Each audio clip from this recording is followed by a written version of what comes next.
welcome everybody to our Sports Online Wrestling Talk Show. I'm your host, Angel. Alongside Wrestling Today Edition. We're back, and thank you guys every time you guys tune in. It really means a lot to us. We got a lot of great things going on with the Official Wrestling Museum, folks. One of the great things is coming at you by the Official Wrestling Museum. Do you know it? It's not a turkey for Thanksgiving dinner, because Thanksgiving's not coming up. It's not no trick-or-treating, smell my feet, because he's got some stinky feet. It's a wrestling fantasy league, folks. Brought to you by us. There's a lot of things coming up for us. It's going to be posted up on the website. We've got a special video coming up in the coming weeks about this. We encourage everybody to participate in this, because we are giving out prizes, and there's a big grand prize, and everybody's going to want to be a part of it. Now, wait a second. How do you know I have sticky feet? You this smell my feet with this? No, son. I don't go that way. I'm sorry, I missed that. Wow. We'll get back to that. You're the one who said it. Anyway. But we're here, folks, and we're here for one of our famous segments, one of our famous talk shows, one of the famous moments, folks. And I'm not just saying it because I am on your TV screen. I am on the computer screen. And yes, I know I said TV screen, but people hook their laptop up to the TV to get a bigger pose of the icons, folks. It is the Push and Gimmick of the Week show, and we're going to get it kicked off right now. That's right, folks. It's the Gimmick of the Week. Each and every week we're going to pick a certain gimmick or character that we think that was really good and tell you why, and we're going to start off with you. My gimmick of the week right now is actually going to be somebody that Paul Heyman managed. Okay. Hiding right. Hiding right. I don't know, something about that guy. I like that theme, by the way. I actually played that over and over one day. But anyway, I had to go with him because that guy was weird. He went from being crazy to, do you actually remember him sitting on top of the fist for the SmackDown set and checking out Paul? I remember. That guy... I thought he was interesting because there was always something different with him. I mean, Paul Heyman was even giving him the weird looks. He's like, what's this guy doing? This guy, it was just funny. I couldn't stop watching him. Every time I saw him come on the TV screen, I just sat there and did not move. I had to keep watching it. He was somebody that caught your attention. He had the size, he had the ability. He was your big, mean monster. Yeah, exactly. But yet he broke down her poses. And in all honesty, it was some damn good poses. I wasn't doing it. But really nice guy.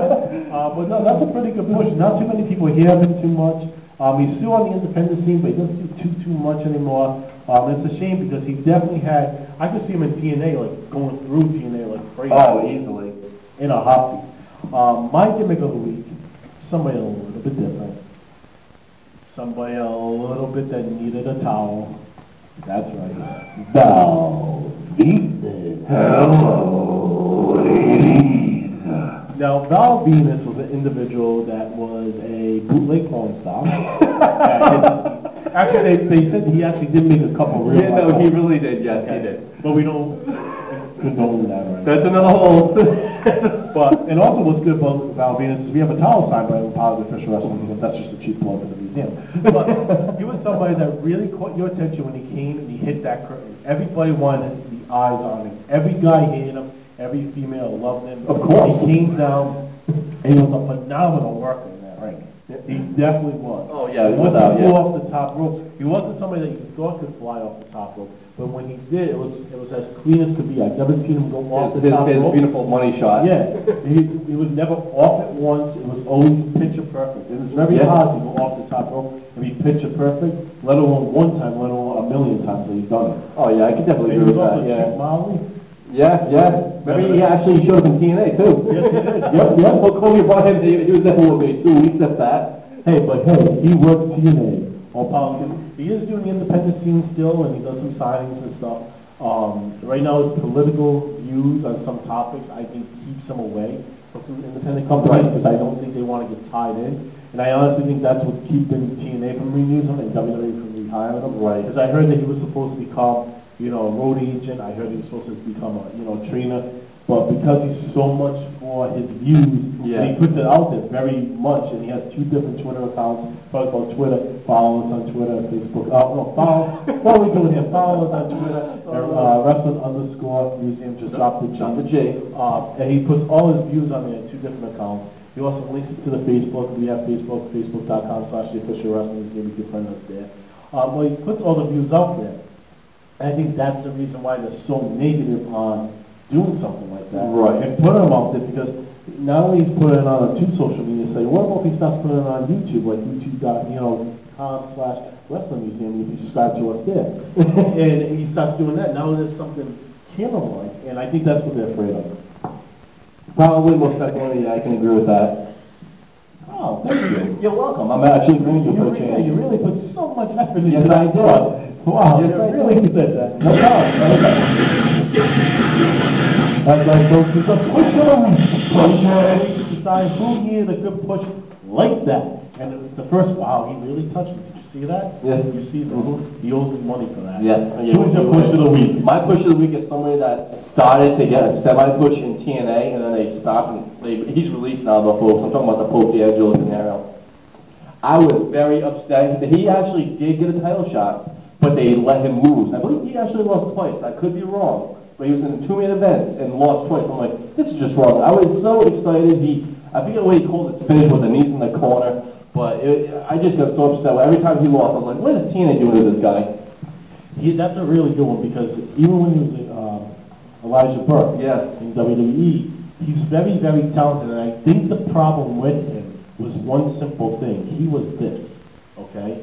And everybody was here, okay? And it's because of the fact of his ability and what he could perform in the ring, the way he was able to interact with the crowd, the way he was able to connect with the crowd, the way he was able to work the crowd. Oh, yeah. And as much as people may think, wow, he just repeated himself in 3 different ways, those are 3 very different things to do in professional wrestling. It's very hard to do all those 3 things in a ring.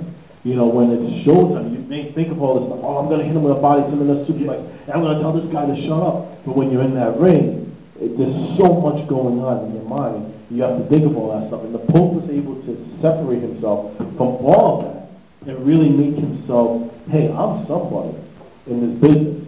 Look how well he did with the feud with Devon and his boys there. Oh, those are my boys. Those are my. That was great of him, too. He is doing the independent scene, folks, so I do recommend, if a promoter wants him, definitely, hook him up and, get him some bookings. He's out of New York. Last I knew, he was Sue out of New York. And we do handle some bookings ourselves. We handle bookings for Veda, Savio Vega, and Joe Briscoe, so if anybody's interested, send us an email with that.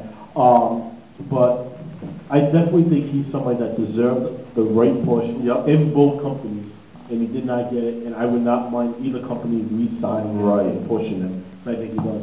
My push of the week is going to go with somebody that a lot of people probably won't think will get the rightful push. I don't think he would have been a push for a world title or the WWE title, but definitely a mid-card title from any promotion that he was in. I'm going to talk about Shannon Moore. Oh, wow. Okay? Shannon Moore was somebody that a lot of people overlooked. The kid was phenomenal, and I think this is what hurt him. They were put into a 3-count gimmick in WCW, and ultimately that's exactly what's happened. It was a joke gimmick, but it got overwhelmed. Then he turned around and went to WWE, but he still had that puppy dog look. Right, exactly. You know what I mean? And I think that was the reason that WWE didn't do anything with him, because of the simple fact he looks so young. That's the thing that happened with Brian Kendrick. They made him do Spanky, do stupid gimmicks with that. Spanky. I think that's the issue. And when they went to TNA, they started to give him the push as, ink. You know what I mean? But just look at the year that Oh my God, yeah, definitely. So, and his wife is also the gear maker for WWE. So somebody like him that has phenomenal gear, that can work the crowd, his mic skills may not be there, okay, but everything else he has is a go for him. He's somebody that definitely could have held an Intercontinental U.S. title, a TV title, an X Division title. Oh, without doubt, yeah. But a long push for that, and I think it would have been something that would have been good for him, but I liked him in Ink myself, but I thought it was great when him and Jesse came out. I'm like, this is great. He had the book of Delegate, I believe he called it as well.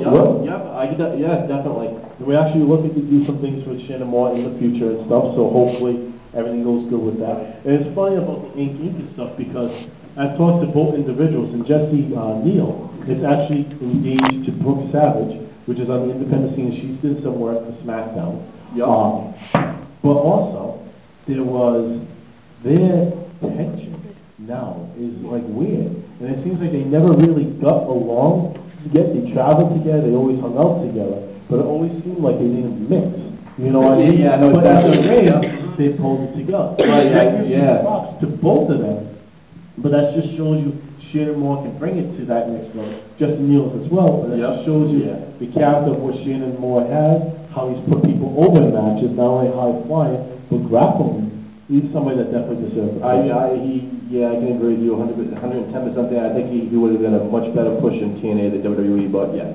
Well, until next week, folks, with our pushes and our gimmicks and our gimmicks and our pushes, you're going to follow us, you're going to friend us, you're going to subscribe to us. Everything's right there for us. Keep tuned for the Fantasy Wrestling League. It's coming at you. Thank you guys very much. Make sure you tune into the officialwrestlingmuseum.com each and every day to find out what's going on, whose birthday it is, news, results, and so much more. Thank you guys for tuning in. Take care, guys. Have a great night.